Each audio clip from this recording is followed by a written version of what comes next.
5 വർഷം മുമ്പ് എനിക്ക് ബ്രസ്റ്റിൽ 2 മുഴ കണ്ട്. അത് ഞാൻ ലക്ഷോറിൽ പോയി. അവിടെ ബയോപ്സി കഴിഞ്ഞപ്പോ പറഞ്ഞു അത് റിമൂവ് ചെയ്യണം. പെട്ടെന്ന് തന്നെ ആ ആഴ്ച തന്നെ ഒരെണ്ണം റിമൂവ് ചെയ്ത്. അതിനോട് തുടർന്ന് ഞാൻ ട്രീറ്റ്മെന്റ് എടുത്ത് കഴിഞ്ഞ് കുറച്ച് ദിവസം കഴിഞ്ഞപ്പോ ചെക്കപ്പ് ചെയ്തപ്പോ അടുത്ത ബ്രസ്റ്റിലും പ്രശ്നമുണ്ട്, ബയോപ്സി ചെയ്യണം, അടുത്തതും എന്തെങ്കിലും ചെയ്യണം നമുക്കൊന്ന് ഡോക്ടർ പറഞ്ഞു. ഗംഗാരൻ ഡോക്ടറായിരുന്നു.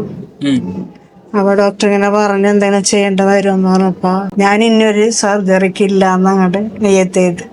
ഇനി ഞാനൊരു സർജറിക്കില്ല എന്ന് പറഞ്ഞ് ഞാൻ അവിടുന്ന് പോന്ന്. പിറ്റേ ദിവസം തന്നെ എന്റെ മോനെ എന്നെ ഇവിടെ കൊണ്ടുവന്ന് സാറിനെ കാണിച്ച് അന്ന് തുടങ്ങി ട്രീറ്റ്മെന്റ് ചെയ്ത് കുറച്ച് 10-11 ചെയ്ത് കഴിഞ്ഞപ്പോഴേക്കും ഞാനൊന്ന് ഉഷാറായി. മാനസികമായിട്ട് തകർന്നിട്ടുണ്ടായിരുന്നു. ഞാനൊന്ന് എഴുന്നേറ്റ്. അത് കഴിഞ്ഞപ്പോ ഞാൻ ഇവിടെ തന്നെ തുടർന്ന് പോകുള്ളൂ എന്ന് ഞാൻ മനസ്സിൽ കരുതി. പിന്നെ 6 മാസം കൂടുമ്പോ ഒന്ന് ചെക്കപ്പ് ചെയ്യാൻ എന്റെ മനസ്സിൽ തോന്നിയിട്ടുണ്ടായിരുന്നു. ചെക്കപ്പ് പല പ്രാവശ്യം ഞാൻ 6-6 മാസത്തിൽ ചെയ്യുമായിരുന്നു.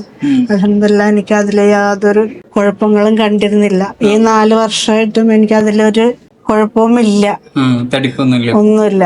എല്ലാം പോയി. അതിനിടയിൽ നല്ല ഷുഗർ ഉണ്ടായിരുന്നു.